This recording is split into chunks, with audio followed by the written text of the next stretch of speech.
Eh bien bonjour à tous et à toutes, c'est Vax, on se retrouve aujourd'hui pour une nouvelle vidéo. On va parler d'un sujet super utile pour les créateurs, les voyageurs ou bien même tous ceux qui cherchent une solution de secours à la maison, les stations d'énergie portable DJI. Il existe plusieurs modèles, la Power 500, la Power 1000 V2 et la Power 2000. Et dans cette vidéo, je vais t'aider à choisir celle qui te convient vraiment selon ton usage et selon ton budget. Pour cela, j'ai fait une liste sur laquelle on va les comparer. On va comparer la puissance, la capacité, la vitesse de charge, la portabilité et à la fin, je te dirai quel modèle te convient le mieux selon ton profil. Alors déjà, à quoi ça sert une station d'énergie portable? Tu peux t'en servir en tournage extérieur, en camping, en van ou même à la maison pendant une coupure de courant.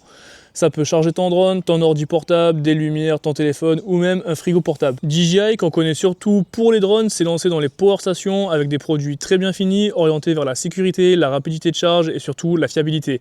Parce qu'on parle ici de batteries lithium fer phosphate, beaucoup plus durables que les classiques lithium. La DJI Power 500 que j'ai ici, c'est le modèle le plus compact de la gamme. Elle délivre une puissance stable de 1000 watts et c'est parfait pour ceux qui veulent une solution légère, simple, rapide à recharger. Ensuite, on a la Power 1000 V2, donc c'est la version améliorée du Power 1000 original.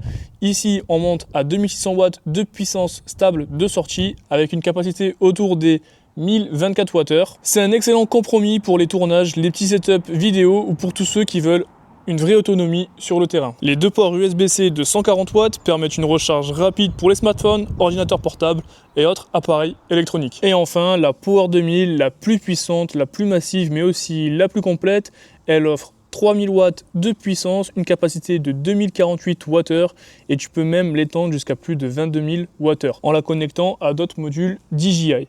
Autant te dire que là, on passe sur un niveau semi-professionnel. Pour savoir laquelle te correspond le mieux, on va les comparer sur plusieurs points. Donc la puissance de sortie, la capacité de la batterie, la vitesse de recharge, la portabilité, la durée de vie et bien sûr le rapport qualité-prix. La Power 500 peut délivrer 1000 watts en continu, ce qui suffit largement pour un ordinateur portable, une caméra ou un petit éclairage. La Power 1000 V2, elle, grimpe à 2600 watts. Donc tu peux brancher plusieurs appareils en même temps, y compris du matériel un peu plus gourmand. Et la Power 2000, c'est 3000 watts de sortie, donc de quoi alimenter des gros outils, des plaques à induction, etc. La Power 500 tourne autour de 512 Wh, donc environ 2 à 3 recharges d'ordinateur portable. La Power 1000 V2 monte à 1024 Wh, soit le double, et la Power 2000 a une capacité de 2048 Wh, donc 4 fois celle de la Power 500. En gros, plus tu montes en gamme, plus tu peux tenir longtemps sans recharger. Troisième point, la vitesse de recharge. DJI est vraiment très bon sur ce point. La Power 500 se recharge complètement en 70 minutes et atteint 80% en 50 minutes. La Power 1000 V2, encore mieux, 80% en seulement 37 minutes et une charge complète en 56 minutes. C'est vraiment incroyable. Et la Power 2000, malgré sa taille, atteint 80% à 45 minutes grâce à la recharge rapide AC. C'est clairement dans les plus rapides du marché. Côté portabilité, évidemment, la Power 500 est la plus facile à transporter. Elle est compacte, silencieuse, seulement 25 décibels. Elle tient facilement dans un sac et on peut la mettre facilement dans un coffre. La Power 1000 V2, elle reste facilement transportable, mais on commence à sentir le poids. On est entre 13 et 14 kg. La Power 2000, là on passe au format valise, elle pèse quasiment 22 kg, donc ça fait son poids. C'est plutôt pour une solution fixe ou pour le camping long séjour par exemple. Pour la durée de vie, les trois modèles utilisent des cellules LFP, donc très stables et durables.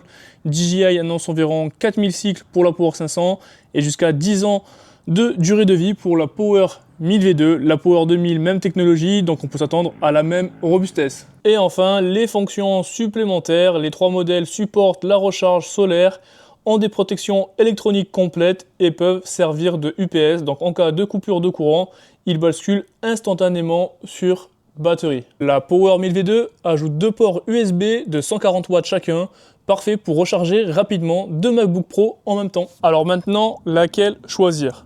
Tout dépend de ton usage. Si tu veux une solution compacte, légère pour recharger ton matos en extérieur, téléphone, drone, ordinateur, alors la DJI 500 convient parfaitement. Si tu veux un bon compromis entre puissance et portabilité, que tu fais de la vidéo, de la photo, du van life ou même du télétravail, la Power 1000 V2 est clairement le meilleur compromis. Et si tu veux le monstre de puissance pour alimenter du matériel gourmand ou bien même pour avoir une solution de secours à la maison, alors la Power 2000 est clairement fait pour toi. Du coup, pour résumer, la 500, légère, silencieuse, parfaite pour les petits setups. La 1000 V2, plus de puissance, plus de ports, recharge ultra rapide, c'est le sweet spot. Et la Power 2000, énorme autonomie, extensible, mais plus chère et plus lourde. Personnellement, je pense que la Power 1002 est le meilleur compromis entre les deux. Elle conviendra à la plupart des gens. C'est vraiment pour moi le meilleur compromis. Elle coche toutes les cases sans devenir trop encombrante. Et toi, laquelle choisirais-tu ? Dis-moi tout ça en commentaire. Évidemment, tu retrouves les liens des 3 batteries dans la description. Merci d'avoir regardé la vidéo. C'était Ivax. Ciao tout le monde. What comes around goes around, you will never know. Light me up in the sky while you dying slow. I'm about to fuck the game.